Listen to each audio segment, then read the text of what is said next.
rescues. We found them in the Kellogg factory. This looks insane, sticking your hand right inside of a bald eagle's mouth.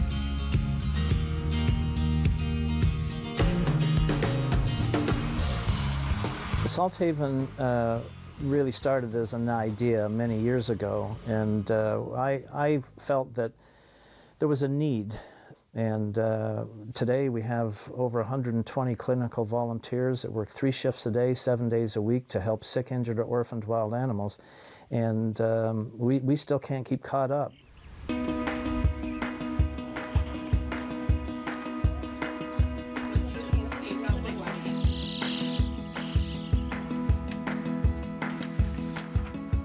Well, today's been a typical busy day at Salthaven.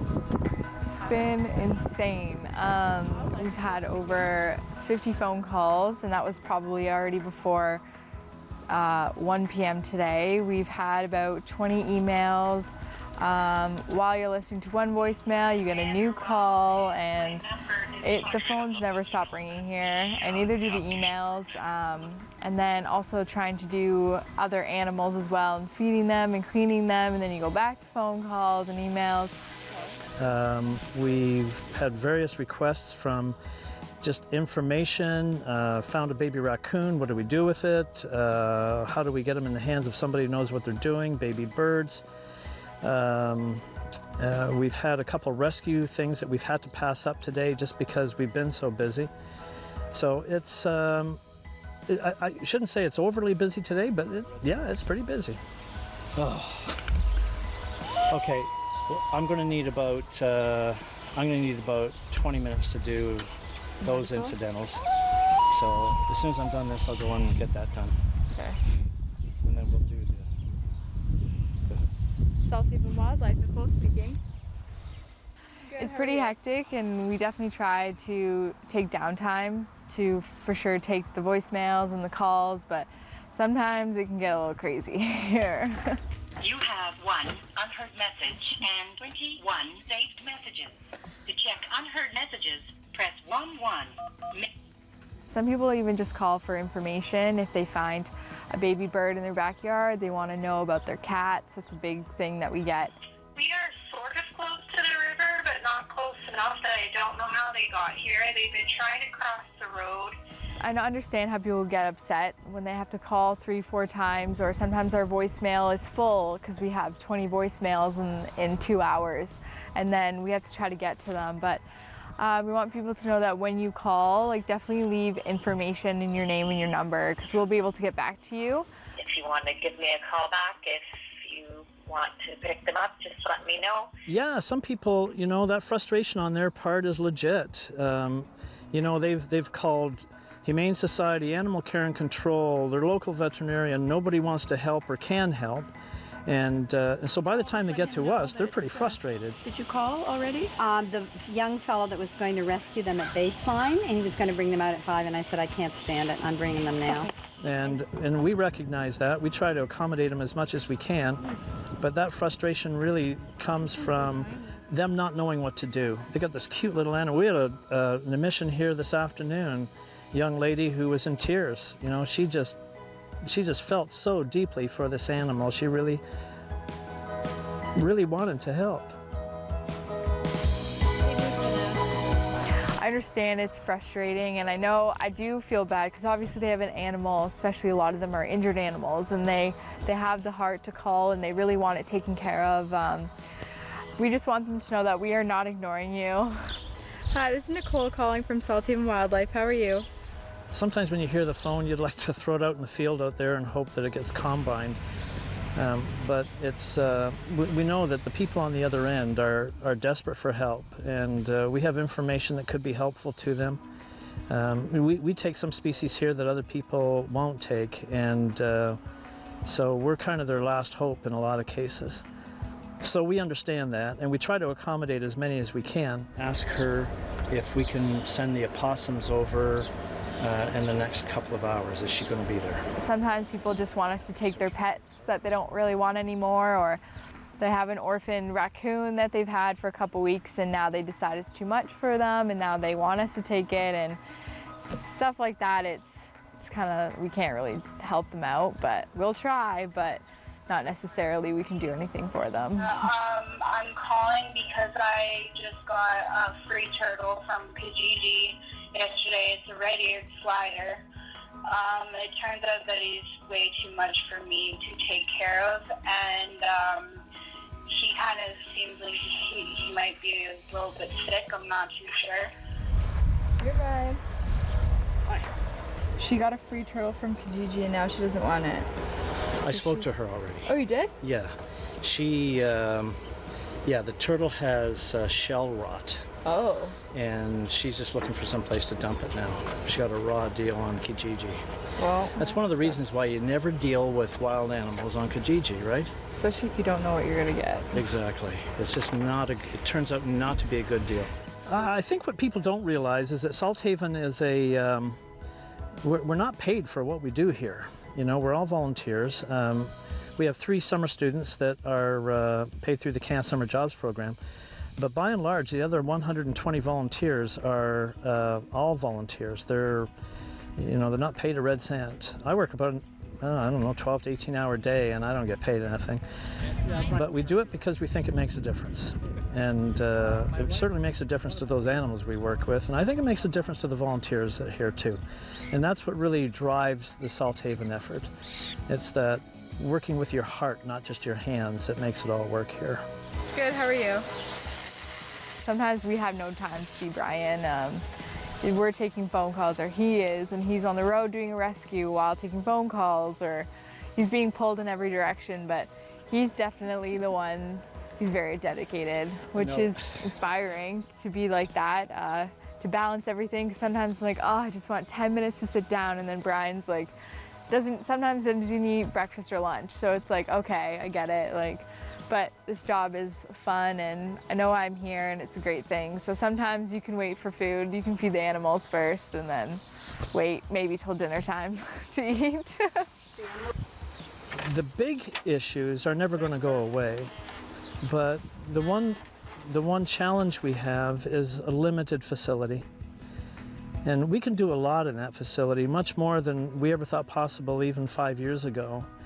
5 years ago, we were admitting 500 animals, and we thought that was probably as much as we could ever do. Now, today, we're admitting over 1,100 animals a year.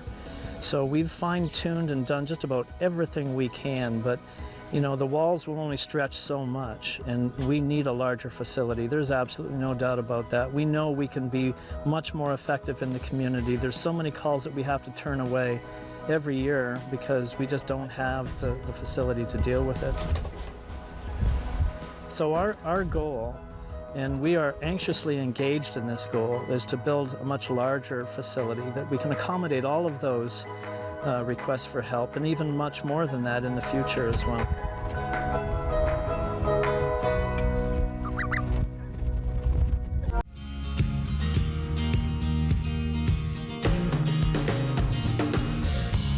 All my life I've been pretty interested in animals. I grew up in a dolphin room, so that kind of made my pathway for marine biology, which I'm in for school right now.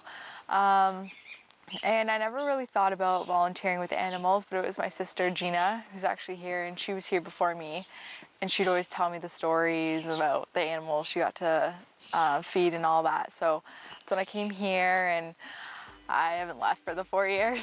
I still enjoy it. Growing up, we've always had bunnies, so I have a rabbit right now that's about 5-6 years old. We have a bird, a little cockatiel Polly, which we've had for 12 years now, and he's got many more to go. And my sister has my bunny's brother, so that's what we have right now. I want to get a dog, but my mom still says no. And I'm a student, so that wouldn't work at a student house. Definitely an animal lover, for sure. Nicole is, she's somebody that came to us just a couple of years ago, is relatively new at Salthaven. She's a free spirit, fun. She's very free with her expressions and her thoughts. I mean, she thinks out loud a lot of the time. You never know what to expect from Nicole. Now you have to be extra nice to me. Nicole is very bubbly, she's very outgoing, she's such a sweet person. I really enjoy working with her. Last year she was in the clinic as a trainer with us, and this year she's in the office, so unfortunately I don't get to see her quite as much as I did, but she's doing an amazing job helping Ashley, and I think it's really great that Ashley has that help in the office as well. She just joined me in the office this year, and she's honestly made my job so much easier. She's really lightened it. So I mean, she's always happy, she's always making jokes, and but she's also really observant, and she's really focused on the animals. She's focused on providing the best help for people. So I mean, I couldn't ask for a better coworker in the office. Spare time, I like to go to the gym or stay fit. I do work as a lifeguard on the weekends, so I have to keep that level of fitness up. I've learned a lot, especially this year working in the office, to work with people and how to answer questions, and you got to stay pretty calm in every situation, and you can't freak out. Or even in a clinic, if something happens with an animal, you have to stop, think logically, and you can't have that panic situation like some people have. Like, I don't know, if they found an animal, they would panic or they'd feed it or something like that. And I guess here I've just realized, like, you have to take a step back sometimes, and you have to think through what you've trained on and what you've learned. And I guess just keeping it calm and think logically is especially what I've learned. Okay. She's learning a lot. She has incredible potential, and she's helping us out in the office and making a big difference there. So we're grateful to her. She's like a sponge. She just soaks things up. She has this incredible potential for growth and learning, and I think big things are in store for her. I think that'll do it. Being here, I noticed I kind of more like land animals a bit more, but I still do enjoy the ocean. But now I'm kind of going towards the vet school area, so I think it would be cool to do wildlife or large animals. She's really, really good with people, so, you know, and that works well for her for being either in the clinic or the office, because in the office she's dealing with people on the phone who are calling in about, you know, sick, injured, or orphaned wildlife. And then in the clinic, if she happens to be in there, obviously she's dealing with all of us, and she's so personable, you know, like it's just so nice having her around. She's very well organized, she's always calm, like nothing ruffles her feathers. She's an asset to Salthaven for sure.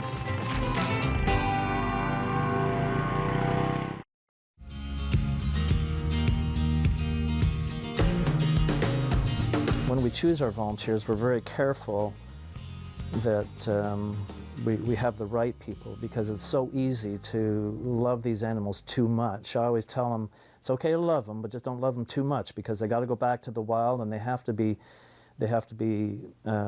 free mentally as well as physically, and sometimes that's not easy for the individual to do. We try very hard at Salthaven to keep the wild in wildlife.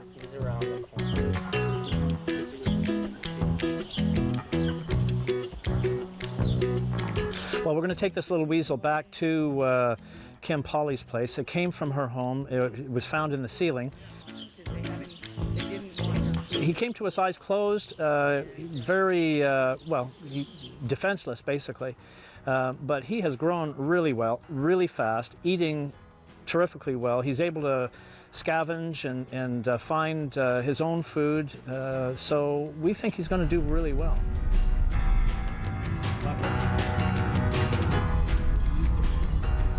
We know there's weasels there. She's got a perfect habitat, lots of cover, a stream that runs through the property, and so we're going to take him down there and get him back to where he came from, basically. Hi. How you doing? Good, good. I am thinking that, yeah, we'll take him like down towards the creek area maybe. Okay. Okay. Oh, the weasel came from inside my house. I found him in the ceiling tiles and knew that he was very, very young. His eyes were still closed. He is born with a full set of teeth, though, so boy, was he interested in using those right away. And since I worked during the day, I didn't have enough time to be able to look after him properly, so I took him over to Brian. He was found in the ceiling tiles, just sitting there on his own, making a bunch of noise, but that's how I found him. Yeah. Okay. Nobody else around, nobody since. No other noise? No one's come back looking for him? Kicking up a fuss because he's not there? We'll just put the cage down out the back where there's lots of cover. We'll let him gradually get used to the habitat rather than just taking him out and dumping him off type of thing. It's going to be a little bit of a stress factor involved because this is brand new for him. We've had him outside at Salthaven, so he's familiar with the outdoors and what it sounds like and smells like, etc. But I think just a gradual process of letting him get used to the environment. Okay.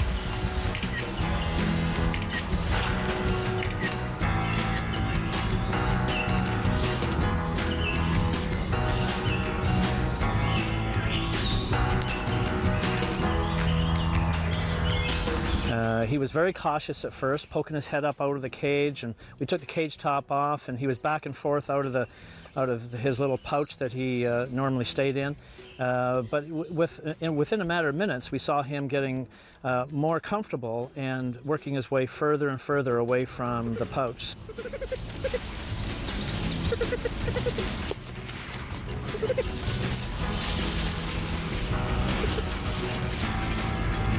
Go, Webster, go! I nicknamed him Webster, Webster the Weasel, so yeah. Yeah, typically with a release like this, what we want to do is leave a little bit of his former habitat with him. So you might see us leave a blanket or a pouch or some type of cloth that he's familiar with. His scent is there, just so that he can keep coming back and being comfortable there. We want to make this as stress-free as possible.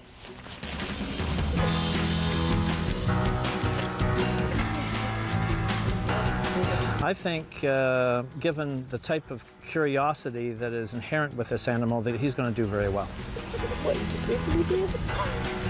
People impact the environment in which the animals are living, so if we can do something that will make the environment better for the animals that we've disrupted their lifestyles, then I think that we're making a little bit of a headway into the work that we're doing so that we're not only interrupting their environments. Thank you. Well, it's kind of bittersweet, you know. You've seen him through some rough times. He's grown to be healthy and strong, and you just hope everything's going to be okay.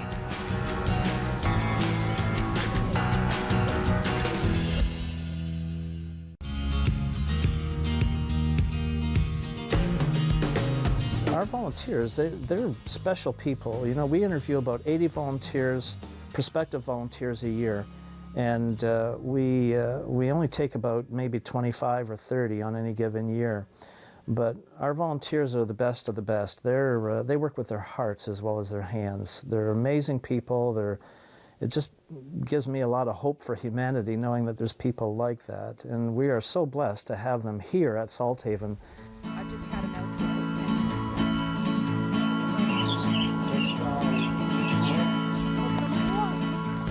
The better part of 15 years ago, I started working as a volunteer, doing everything from laundry to working in the clinic. I actually saw Brian for the first time at our high school presentation, and so then I signed up to volunteer here. I was an accountant at Western Fair, and I knew I was going to be retiring, and I wanted to find something to do. I heard about this opportunity to volunteer through my friends, and I thought it would be a really good experience, and I hope to be a veterinarian one day. You know, I couldn't do it without the volunteers. It's just impossible. Our volunteers are just amazing people. They have a real desire to be here. As an animal lover, I always, try to find a place to help. I'm from China. It's not very easy to find such a place in China. Here I found it's a really nice, Salthaven is a really nice organization. I've always had an interest in animals. I have a degree in biology, and being able to just come out here and treat these animals firsthand, it kind of helps with just keeping peace in my life. because I love animals so much that I thought that if there was actually a place where I could do more for them, because I had no idea. So when I heard about all the stuff they actually do for them, I was just shocked. I thought it was really interesting, really cool. Our volunteers contribute in a number of ways. You know, we have those individuals like Murray who takes care of our accounting. Volunteers that work in the clinic. We have board members like Kim Polly and Megan Lawrence, and veterinarians like Turl DeLangley, who have done just wonderful things for Salthaven and helping us to get to where we need to be, not only with the animals that we work with, but in our strategic planning and so on. I think seeing all of the volunteers be able to contribute and seeing the time and effort that they're willing to put into something that they have a passion for, so connecting the animals that we're helping with the people who are dropping them off and the people who are helping them. So seeing that connection made is what makes a difference to me. Thanks, man. You're welcome. You don't get to come out and do this kind of stuff every day. Like, you don't get to work with wildlife every day. You don't get to see a big bald eagle. You don't get to see red-tailed hawks up and close. You don't get to see like the lagger falcon from like East India. Like, you don't get to see that every day. We're all here to help the animals, and when you go out to watch the release of anything from a rabbit to a bald eagle, everybody just gets so much reward out of it, seeing it happen. So that's why I do this. Everything you put in, you get back twofold, because you know, you get to see so many things that you've never seen before, and then it just, the feeling that you get that you're helping them, and then when you see when they're released and all better again, and the difference you've made it's hard to put into words. It really is amazing. I just love it here. I just like it here so much. So I just love coming, seeing the little geese like pecking at your shoes and stuff. Like, it's the best. It's the best. Sometimes it can be a little bit hectic, especially when we're in, you know, our busy point of the season and you have somebody coming in for the first time. But everybody's really great. I mean, we're all here for the same reason. We all want to help animals, and we all work as a team. And we're not interested in people necessarily that have a lot of education or a lot of skills. If that comes with them, if they're the right type of person that we're looking for, then that's a bonus. But we really are looking for a type of person that we know can work well with in a team spirit in the clinic, and that's what makes it all work. I like to make a difference, and just to make sure that the wildlife that we have here in Canada is staying and not being pushed out by human encroachment. If we can make things better, if we can make animals, like fix them, can help them, why not? The joy of being able to help, even if it's a little, we know that that one mallard or that one robin wouldn't have survived if we didn't do what we do here. It's good for both us and them. It really is an incredible place to come and help out.